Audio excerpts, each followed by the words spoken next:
বীরভূম এবং পশ্চিম বর্ধমানের সংযোগকারী অজয় নদীর উপর তৈরি জয়দেব সেতুর ভার্চুয়াল উদ্বোধন করলেন মুখ্যমন্ত্রী মমতা বন্দ্যোপাধ্যায়।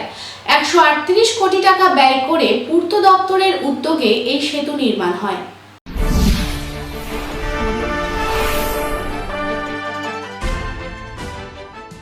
কবি জয়দেবের গীত গোবিন্দমের শেষ পংক্তিটি লিখেছিলেন ভগবান শ্রীকৃষ্ণ। এবার অজয় নদ পেরোতে ভোগান্তির শেষ লাইন লিখল রাজ্য সরকার। রাজ্যের মুখ্যমন্ত্রীর উদ্যোগে বীরভূমের জয়দেবের এবং পশ্চিম বর্ধমানের বিদবিহারের অজয় নদের উপরে গড়ে উঠল স্থায়ী সেতু। 138 কোটি টাকা ব্যয় করে পূর্ত দপ্তরের উদ্যোগে এই সেতু নির্মাণ হলো। নাম দেওয়া হলো জয়দেব সেতু। মঙ্গলবার বীরভূমের ইলামবাজারে প্রশাসনিক সভা থেকে ভার্চুয়ালি উদ্বোধন করলেন রাজ্যের মুখ্যমন্ত্রী মমতা বন্দ্যোপাধ্যায়। কাকসার বিদবিহারে ভার্চুয়ালি অনুষ্ঠান মঞ্চ করা হয়েছিল। উপস্থিত ছিলেন রাজ্যের পঞ্চায়েত, গ্রামোন্নয়ন ও সমবায় মন্ত্রী প্রদীপ মজুমদার, গলসির বিধায়ক নেপাল ঘড়ুই, জেলাশাসক এস পান্নাওয়ালা, জেলা পরিষদের সভাধিপতি বিশ্বনাথ বাউরি, আসানসোল দুর্গাপুর উন্নয়ন পর্ষদের চেয়ারম্যান কবি দত্ত, নগর নিগমের প্রশাসক মণ্ডলীর চেয়ারপারসন অনিন্দিতা মুখোপাধ্যায়, দুর্গাপুরের মহকুমা শাসক সৌরভ চট্টোপাধ্যায়, দক্ষিণবঙ্গ রাষ্ট্রীয় পরিবহন নিগমের চেয়ারম্যান সুভাষ মণ্ডল সহ প্রমুখ। মুখ্যমন্ত্রী মমতা বন্দ্যোপাধ্যায় বলেন, অজয় নদের উপর যে সেতু গড়ে উঠেছে সেই সেতুর নাম হবে জয়দেব সেতু। এই সেতু হওয়ায় উপকৃত হবে বহু মানুষ।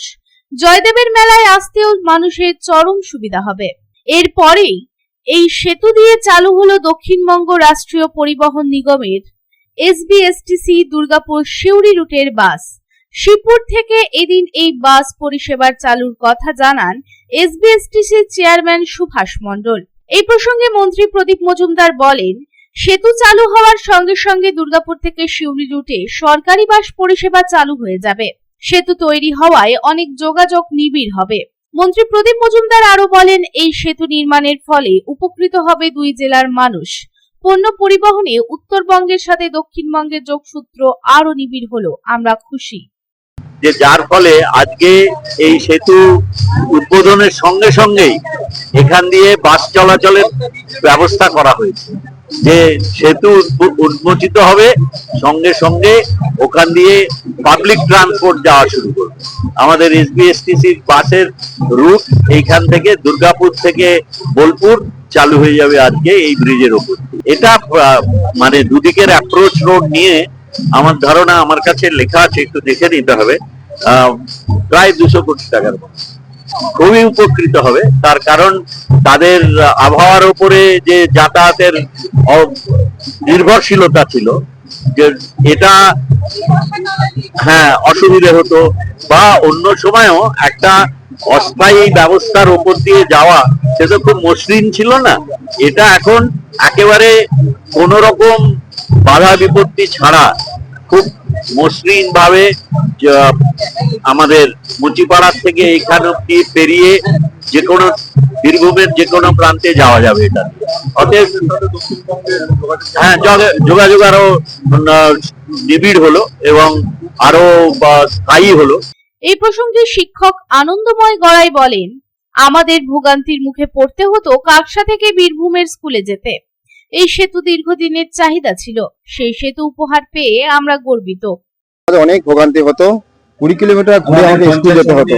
আজকে ব্রিজটা উদ্বোধন হওয়াতে আমাদের খুব সুবিধা হলো, আর আমাদের সেই সমস্যার সম্মুখীন হতে হবে না। বীরভূম এবং পশ্চিম বর্ধমানের যোগাযোগ ব্যবস্থা অত্যন্ত সহজ। জীবন হাতে নিয়ে কষ্ট করে যেতে হতো এবং এমন দিন গেছে নৌকা চলেনি, অথবা নৌকা হয়তো মাঝখানে আটকে গেল, এরকম সমস্যার অনেক সম্মুখীন হতে হয়েছে আমাকে। তো আজকে ব্রিজটা হওয়াতে কিন্তু সেই সমস্যার সম্মুখীন হতে হবে।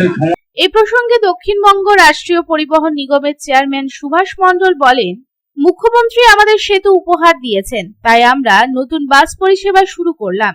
আপাতত একটা বাস দুর্গাপুর থেকে সিউড়ি রুটে চলবে, ধাপে ধাপে আরো বাস পরিষেবা বাড়ানো হবে। এই বাসটা আপাতত দুর্গাপুর থেকে সিউড়ি যাবে। বাংলার মুখ্যমন্ত্রী মাননীয় দিদির হাত ধরে এই যখন ব্রিজ উদ্বোধন হবে তার কিছুক্ষণ পরেই আমরা বর্ধমান জেলার সঙ্গে বীরভূম জেলার একটা যোগাযোগ স্থাপন, খুব কম রাস্তায়, প্রায় 120 কিলোমিটার রাস্তা শর্ট হয়ে যাচ্ছে।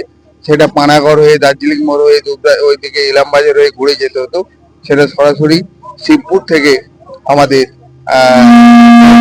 মুখঘাট পেরিয়ে সিউড়ি চলে যাবে। তাই পরিষেবাটা দিদিমণির উদ্বোধনের পরেই এই পরিষেবা শুরু হয়ে যাবে। আমরা দেখে নেবো আরো কিছু পরিষেবা আমরা এদিকে চালাবো আগামী দিনে অনেক বেশি করে। বীরভূম জেলা বা নর্থ বেঙ্গলের সঙ্গে এটা সরাসরি খুব কম রাস্তা কম হয়ে গেল, তার জন্য আরো পরিষেবা চলবে। শুধু তাই নয়, দুবরাজপুর, বোলপুর, তারপরে আমাদের বহরমপুরের সঙ্গে যোগাযোগ, এদিকে পুরুলিয়া বাঁকুড়ার সঙ্গে যোগাযোগ, সবটাই আমাদের এই রাস্তার উপর দিয়ে শুরু হবে। তার সঙ্গে Asansol Durgapur development authority chairman সহ দক্ষিণবঙ্গ রাষ্ট্রীয় পরিবহন সংস্থার মাননীয় চেয়ারম্যান তিনিও উপস্থিত আছেন। সকলের উপস্থিতিতে এই মুহূর্তে বাস পরিষেবার উদ্বোধন হচ্ছে। তার সঙ্গে আরো একটি সিউড়ি রুটের বাস ভাবে উদ্বোধন করছেন একেবারে সরাসরি জয়দেব সেতুর প্রাঙ্গণ থেকে। অজয় নদের উপর দীর্ঘদিনের প্রত্যুরণ, ইচ্ছে পূরণ, আজ স্বপ্ন পূরণ। আজ এক ইতিহাসের সাক্ষী থাকলাম আমরা। অজয় নদের উপর স্থায়ী সেতু এবং সংযোগকারী রাস্তার আজ দুর্গাপুর থেকে সাধন রুজের রিপোর্ট, পাবলিক টাইমস।